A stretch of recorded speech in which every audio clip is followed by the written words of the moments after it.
I never thought I'd be betrayed by my own daughter. Not like this. Not in the house where I raised her, where her father and I built every memory that mattered. I'm Mary. I'm 65 years old. I was a teacher for 37 years.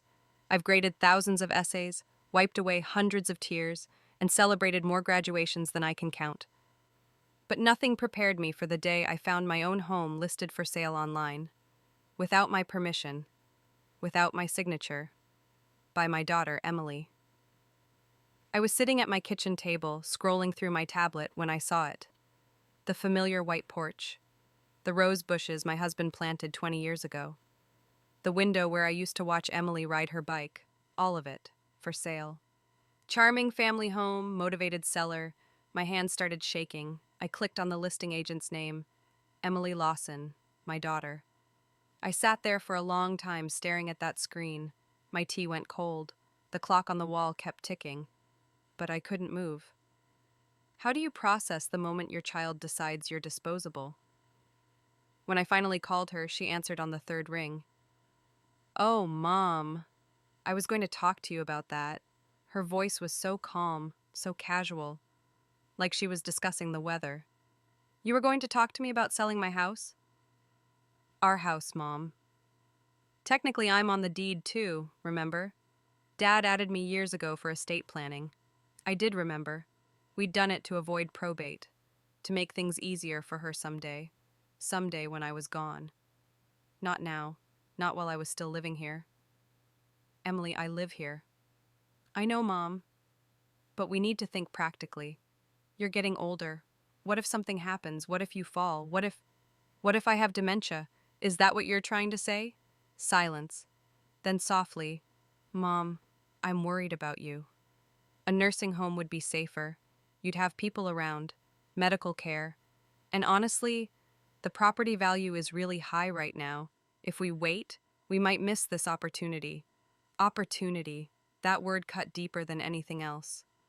I closed my eyes and saw my husband's face, his gentle smile, the way he'd hold my hand while we sat on that porch. "I need to go, Emily." I hung up before she could say anything else, and that's when I made my decision.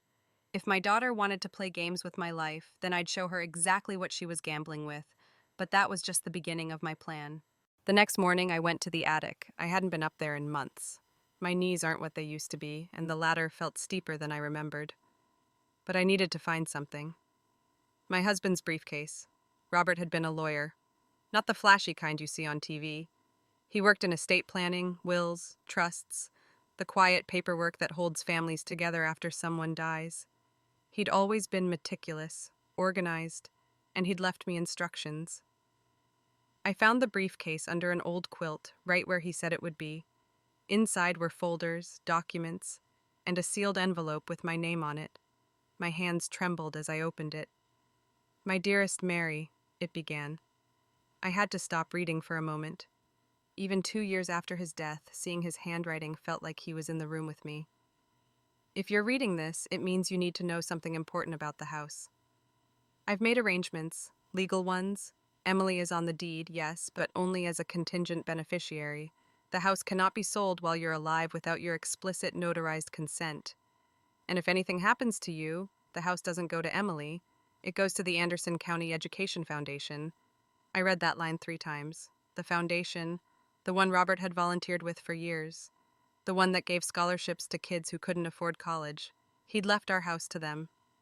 "I love our daughter," the letter continued, "but I know her weaknesses. She's always been too focused on money, on status.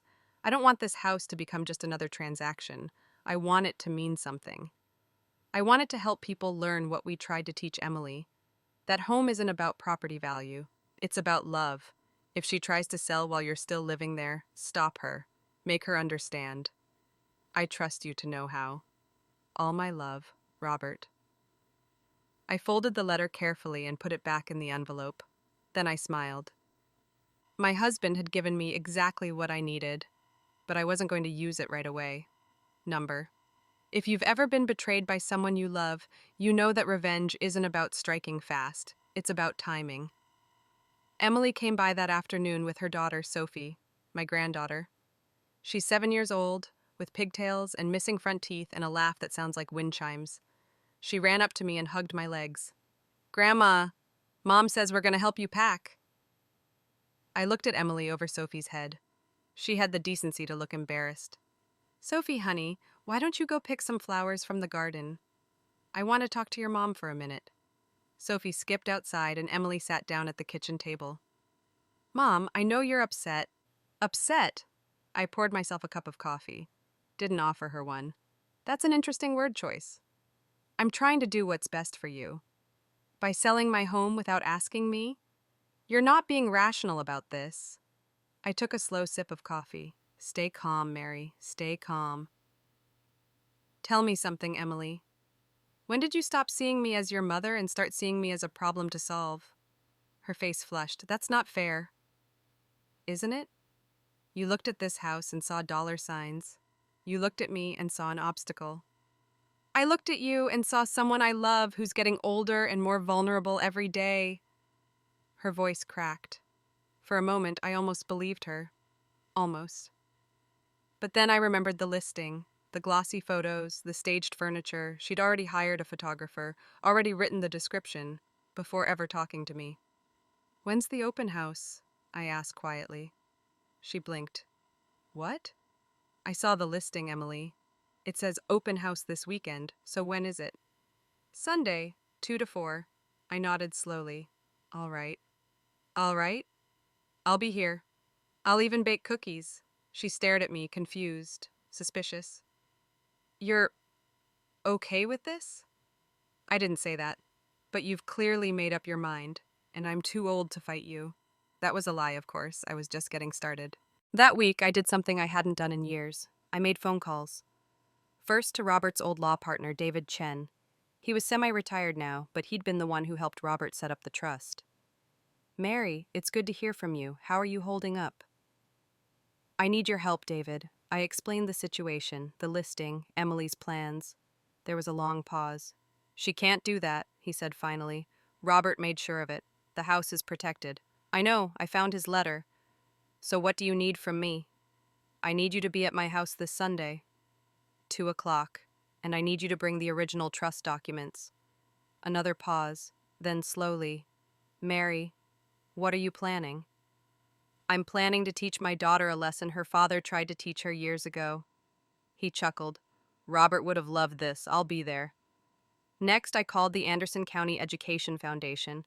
The director, Patricia Hayes, answered personally. "Mrs. Lawson." What a lovely surprise. "Patricia, I need to ask you something. Are you familiar with my husband's will?" "Of course." Robert was incredibly generous. "When the time comes, the foundation will be honored to—" "The time is coming sooner than expected. I'd like you to attend an open house this Sunday." I explained what I needed. Patricia was quiet for a moment. Then, "Mrs. Lawson, are you sure about this?" "Very sure." "All right, I'll be there." The last call was the hardest. I dialed Emily's number. "Hey, Mom." "What's up?" "I've been thinking about Sunday." "Yeah? I want to help. I'll make refreshments. I'll clean. I want this to go well for you." I could hear the relief in her voice. "Really? Mom, that means a lot." "Of course, sweetheart. You're my daughter. I want you to be happy." Every word tasted like ash. But I meant what I said. I did want her to be happy. I just wanted her to learn something first. Sunday arrived with perfect weather. Sunny, 72 degrees, a light breeze that made the curtains dance. I'd spent the morning baking, chocolate chip cookies, lemon bars, Robert's favorite shortbread recipe. The house smelled like home. Emily arrived at noon with Sophie and her husband, Brandon. He's a real estate developer, successful, charming in that practiced way that always made me uneasy. He'd never liked this house, too old, too quaint. He wanted something modern, minimalist, expensive. "Mary," he kissed my cheek. "The place looks great. Really shows well." Shows well, like it was already sold, like I was already gone. People started arriving around 1:30. Couples, investors, a few families with young kids. They walked through my living room, pointing at the crown molding. They opened my closets. They stood in my bedroom and discussed whether they'd keep the hardwood or put in carpet. I smiled and offered cookies, and I waited. At exactly 2 o'clock, David Chen arrived. Then Patricia Hayes. Emily noticed them immediately. Her smile faltered. Mom? Who are they? Friends, dear. I invited them. You invited people to my open house? It's still my house, Emily. For now. Her face went pale. Brandon stepped forward. Mary, what's going on? I looked around the room, at all the strangers in my home, at my daughter who suddenly looked very young and very scared, at Sophie holding a cookie, watching everything with wide eyes. I'd like everyone's attention, please. The room went quiet. Thank you all for coming today. I know you're here to see this lovely home, and it is lovely. My husband and I built it 32 years ago. We raised our daughter here. We celebrated birthdays and Christmases and ordinary Tuesdays that somehow became the best days of our lives. Emily was shaking her head. Mom, don't. But this house isn't for sale. Murmurs rippled through the crowd. My daughter made a mistake. She thought she could decide my future for me. She thought she knew what was best. I looked directly at Emily. She forgot that I'm still here. I'm still alive.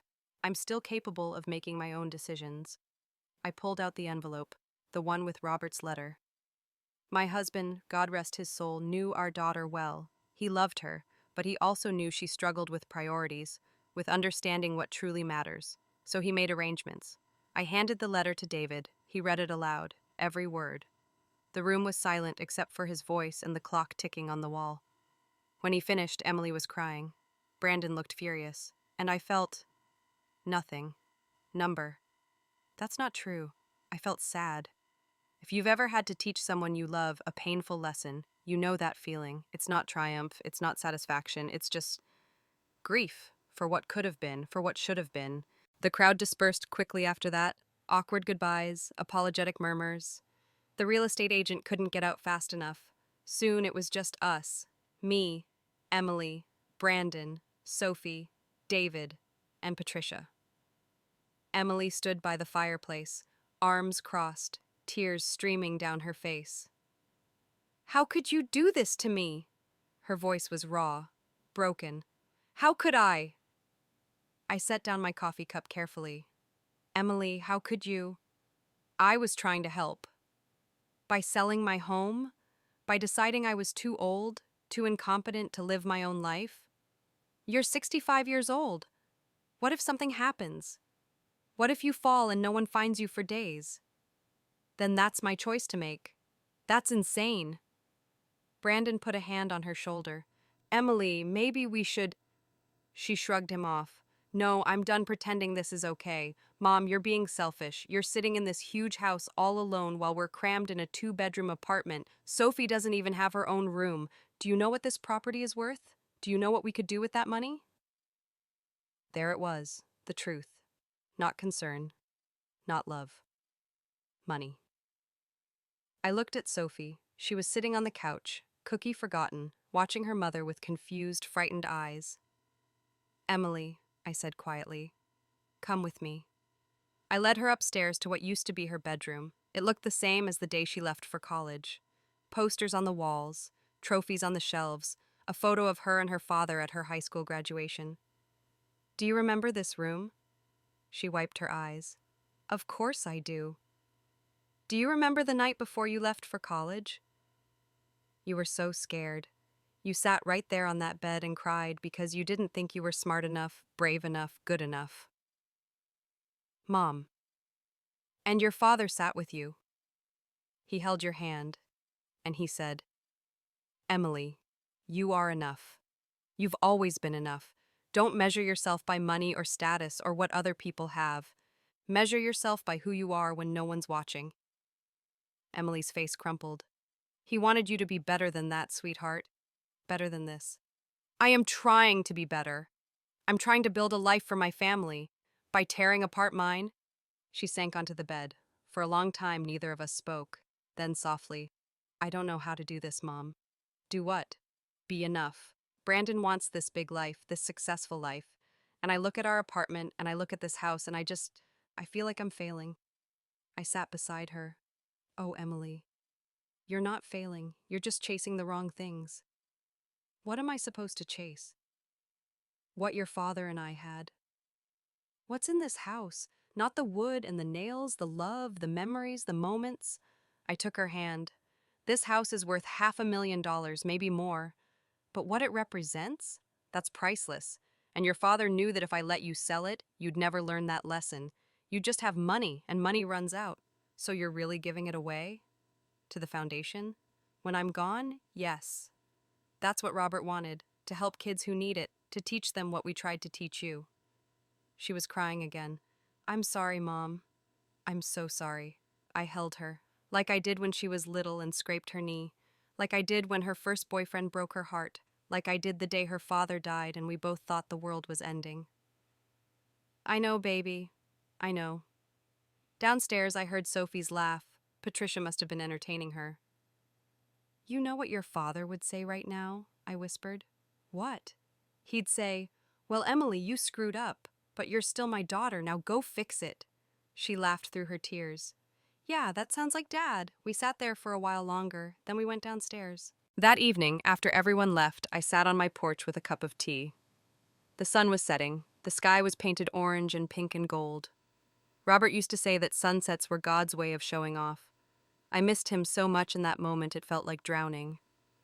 But I also felt proud. Proud that he'd trusted me to do this. Proud that I'd found the courage to follow through. The front door opened. Sophie came out, dragging her little backpack.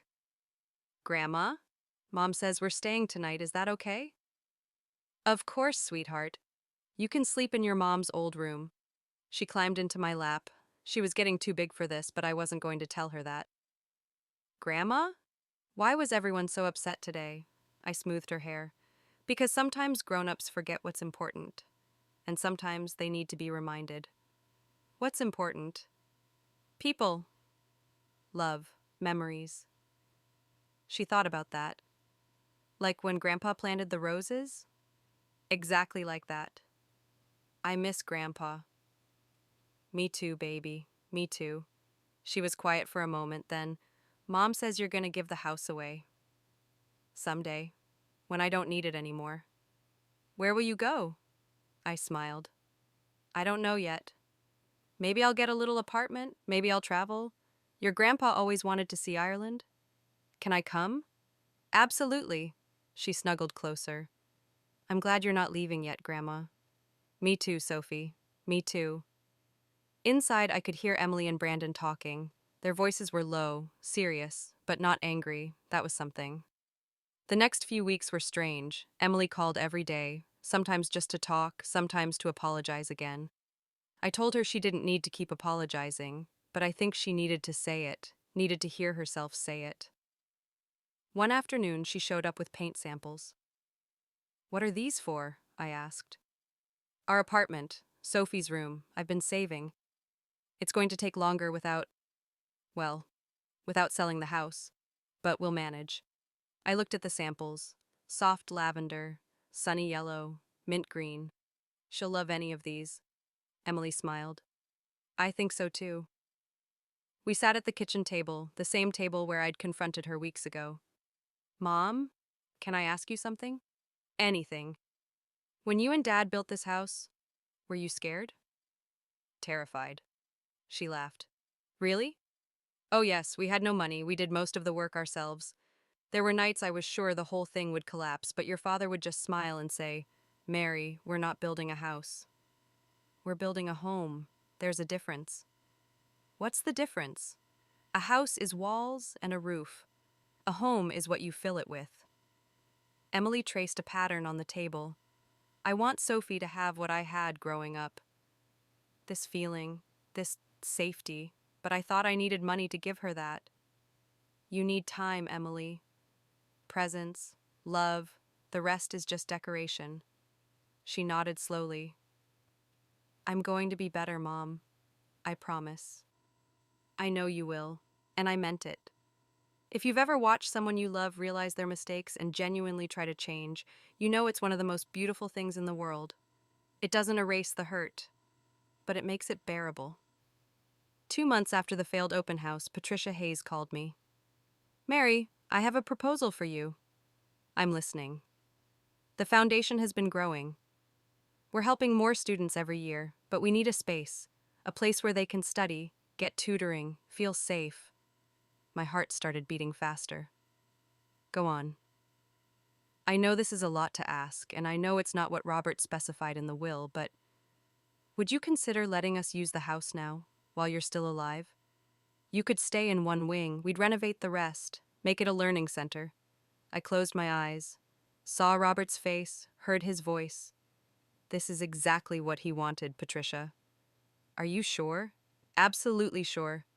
3 months later, the renovation began. They converted the dining room into a library. The den became a computer lab. Emily's old bedroom was now a tutoring room. I kept the master bedroom and the kitchen. And every afternoon, I'd hear kids laughing in my house, studying, learning, growing, filling it with new memories. Emily brought Sophie by every week. Sophie loved helping the other kids with their reading. She'd sit on the porch with them, sounding out words, celebrating every victory. One day, Emily found me watching from the kitchen window. "It's beautiful, isn't it?" she said. "Yes, it really is. I'm sorry I almost took this away." "You didn't, though. That's what matters." She hugged me. "I love you, Mom." "I love you too, sweetheart." And I did, even after everything. Maybe especially after everything, because she'd learned, she'd grown, she'd become the daughter her father always believed she could be. The learning center thrived. Dozens of kids came through every week. Some needed help with homework, some needed a quiet place to study, some just needed to feel like someone cared. We gave them all three. Emily volunteered twice a week, helping with math tutoring. Brandon even started teaching a weekend workshop on financial literacy. Turns out he was good with kids when he wasn't thinking about profit margins. Sophie was there almost every day after school. She'd grown 3 inches, lost another tooth, started reading chapter books, and she'd made friends with a girl named Maya, whose mother worked 2 jobs and couldn't afford after-school care. "Grandma," Sophie said one evening, "is Maya going to go to college?" "I hope so, sweetheart." "Why?" "Because she's really smart, but she says her mom doesn't have money for college. That's what the foundation is for. Kids like Maya." Sophie thought about that. "Is that why Grandpa wanted you to give away the house? To help kids like Maya?" "Yes, baby. Exactly. That's really nice." "Your grandpa was really nice." She smiled. "You're really nice too, Grandma." I pulled her close. "You know what? You're pretty nice yourself." One afternoon, I was in the garden when Emily came outside. She looked nervous. "Mom, can we talk?" "Of course." She sat beside me on the bench Robert had built. "Brandon got a promotion." "That's wonderful." "Yeah, it is. It means we can finally afford a bigger place. Maybe even a house." I waited. "But I've been thinking about what really matters, about what I want Sophie to learn." She took my hand. "We're not going to buy big. We're going to buy smart. Something we can afford without stress. Something that feels like home, not just an investment." Tears pricked my eyes. "Your father would be so proud of you." "I hope so. I'm trying, Mom, every day. I can see that, and so can he." We sat in silence for a while. Then Emily said, "Do you ever regret it? The way you handled everything? You could have just shown me the will from the start?" I thought about that. "No, I don't regret it. You needed to see what you were doing, what you were choosing. If I just pulled out the paperwork, you would have been angry, but you wouldn't have understood." "And now? Now you understand?" She nodded slowly. "I do. I really do." A group of kids ran past, laughing and chasing each other. Sophie was in the middle of them, pigtails flying. "She's happy here," Emily said softly. "She is." "So am I. I didn't think I would be, after everything. But I am. That's because you're finally measuring yourself by the right things." Emily smiled. "Yeah, I think you're right." That night, I sat on the porch alone. The stars were out, the crickets were singing. Inside, I could hear the last few kids packing up their backpacks. Patricia was saying goodbye to parents. Sophie's laugh drifted through the window. I thought about Robert, about the life we'd built, the memories we'd made, the love we'd shared. I did it, I whispered to the stars. I kept my promise. The house is helping people. Emily understands. Sophie's happy. The wind rustled through the rose bushes, and for just a moment I swear I felt Robert beside me, felt his hand in mine, heard his voice. I knew you would, Mary. I always knew. I smiled, and for the first time since he died, I felt at peace.